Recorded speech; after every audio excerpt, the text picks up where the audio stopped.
ન્યૂઝમાં આપનું સ્વાગત છે। છોટાઉદેપુર એસએફ હાઈસ્કૂલ ખાતે જિલ્લા કક્ષાના 2 દિવસીય કલા મહાકુંભ સ્પર્ધાને સાંસદ ગીતાબેન દ્વારા ખુલ્લો મૂકવામાં આવ્યો।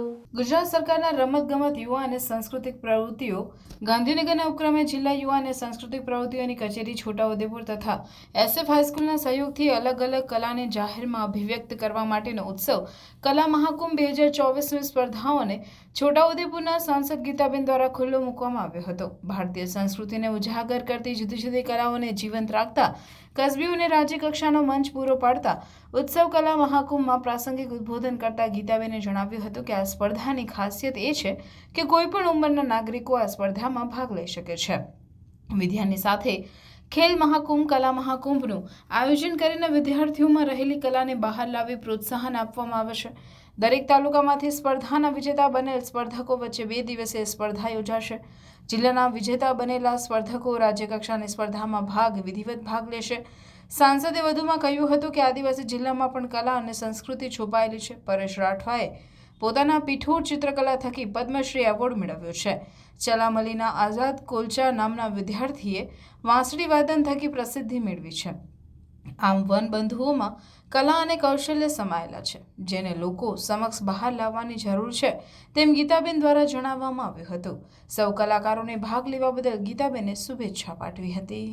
કલા મહાકુંભ જે નામ આપ્યું છે, મેં અહીંયા પૂછ્યું સ્ટેજ ઉપર કે આની વય મર્યાદા શું, તો કે વય મર્યાદાનું કોઈ અહીંયા નિયમ જ નથી રાખ્યો। પછી 60 વર્ષના પણ આમાં ભાગ લેવાના છે।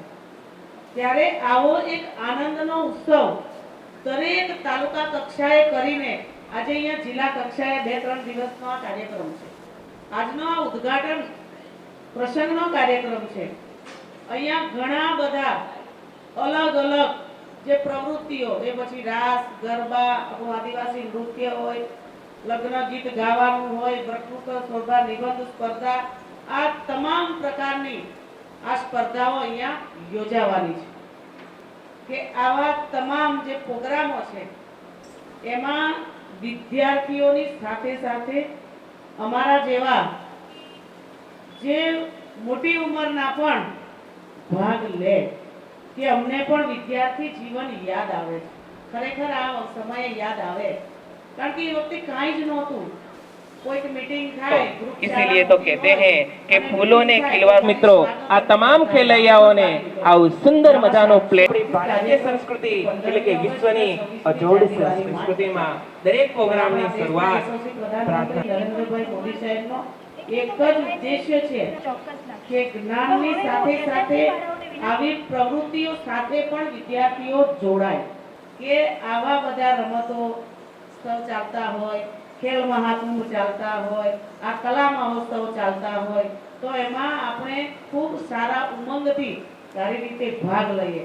કારણ કે જ્ઞાનની સાથે સાથે આવા સંગીત, આવા ઉમંગની, પછી ખેલોની આવી સ્પર્ધાઓમાં પણ ભાગ લઈએ। આવા આપણા જિલ્લામાં આદિવાસી વિસ્તારમાં ઘણી બધી પ્રવૃત્તિઓ, ઘણી બધી કલા આપણને આવડે છે, આપણા મગજમાં છે, પણ એને બહાર લાવવાનું કામ, બહાર લાવવાનું મંચ આ લોકોને મળતું નથી। આ શરૂઆત થઈ ગઈ છે।